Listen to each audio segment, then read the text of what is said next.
Welcome to Orange Weekly, presented by Krause Health. Alongside Mike Waters, I'm Brent. Coming up, Syracuse head coach Jim Boeheim, happy the Orange got a win, but still sees a lot of work ahead for this team.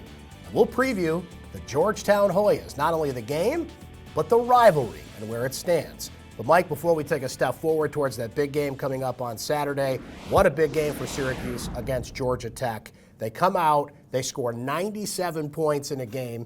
They win in their biggest margin in an ACC game after they lost their previous three by a combined 49 points. So what happened in Atlanta? Yeah, nobody saw that coming. Oh, no. A 34-point win on the road. And this is a Georgia Tech team and a system that Syracuse has struggled with in the past. They've struggled scoring against Georgia Tech's zone. And, they've basically played 50-point games with arguably better teams. So to come out the way they did, it was because this team is built on three-point shooting, and when all your three-point shooters, and especially your main one, aren't missing to start the game, I just think with the way that game started, with Elijah Hughes hitting his first 4 threes, Buddy Boeheim adding one, Georgia Tech was shell-shocked. And then if there was any chance of them tightening it up, maybe after halftime when Buddy Boeheim went on another spurt and made 3 in a row, again, that was it. Georgia Tech was done. So I just think it was this perfect storm of made 3-pointers that just blew the game open. And Mike, that's it. There was a balance there. Elijah Hughes comes out, and before they got to the first time out of the game, he's got 4 3-pointers in the books. And then in the second half, it was Buddy Boeheim. So there was a balance there. Everybody got in the pool in that game. Marek Dolezaj and Barama Sidibe played like their hair was on fire down low. That's one extreme.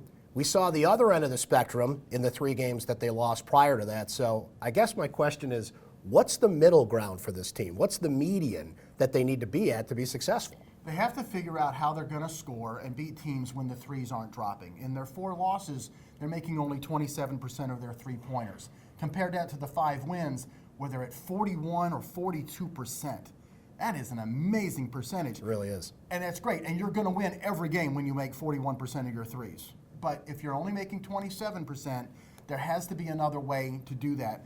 They've started getting the ball inside a little more, not just going to big guys, but driving, getting to the line. Elijah Hughes is getting to the line more. Joe Girard can get to the line. Marek Dolezaj can help in that respect. They have to pick it up when they're not making the threes, get inside, score in other ways, rebound better, and then just play defense. And they have been playing pretty good on defense, especially in the wins. There's one guy that comes to mind when you talked about the inside game, and he's seemingly the only player that didn't get in on the action at Georgia Tech, and that's Quincy. Now, he looks the part, Mike, and he has had his moments this year, but maybe isn't progressing at the rate you would think a player of his caliber would through 9 games. So what can Quincy do to get to that point where he is respected down low? Teams have to guard him, and it gives Syracuse more of an inside presence. Yeah. Fans aren't going to like this answer. It's just going to take a little time. I was talking with Adrian Autry, Syracuse assistant coach, and he coaches the forward group.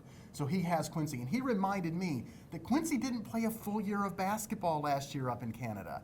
He was trying to come down to Syracuse at mid-semester, if you recall. That's right. So after his first semester up there, he didn't play ball on an organized team. I think he's kind of making up for lost ground, a little bit of rust here. He didn't have that full year of development that he would have had he played his senior year up at Thedford Academy. So just a little time. You're seeing moments.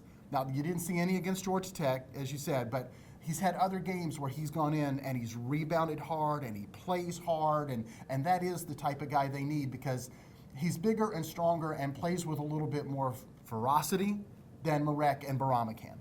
Well, coming up, Syracuse and Georgetown, a rivalry renewed. We'll preview that game, but first, let's hear from Syracuse head coach Jim Boeheim in Syracuse Soundbites.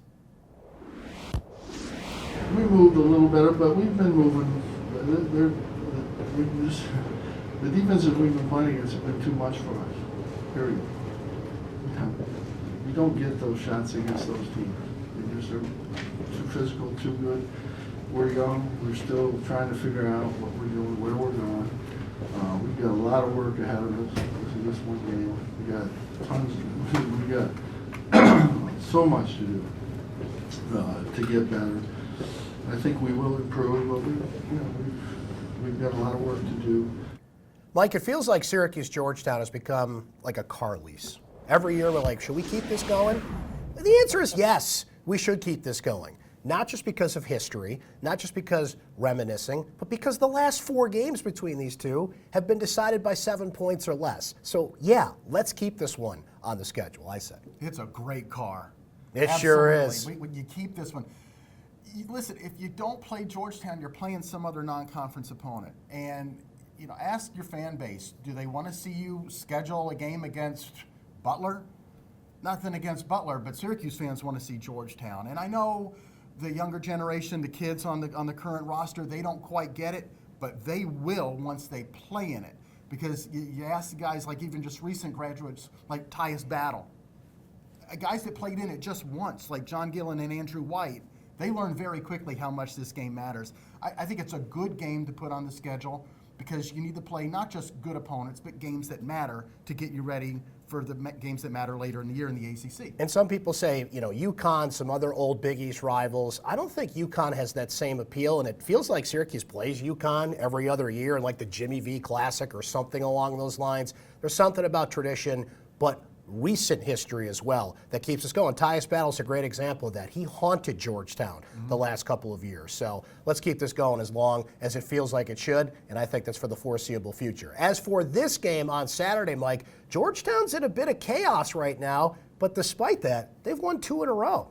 On the road, Oklahoma State and SMU since losing 2 key players. James Akinjo, their starting point guard, leaves the team. He's going to transfer. And at the exact same time, Josh LeBlanc, their 6th man, he gets kicked off the team. But they've turned around and they've played really well. A couple of big reasons. Mac McClung is their shooting guard, scoring. He's had 2 great games since Akinjo left. I don't know if the 2 are related, but he seems perfectly willing to take on a little bit more of the scoring load.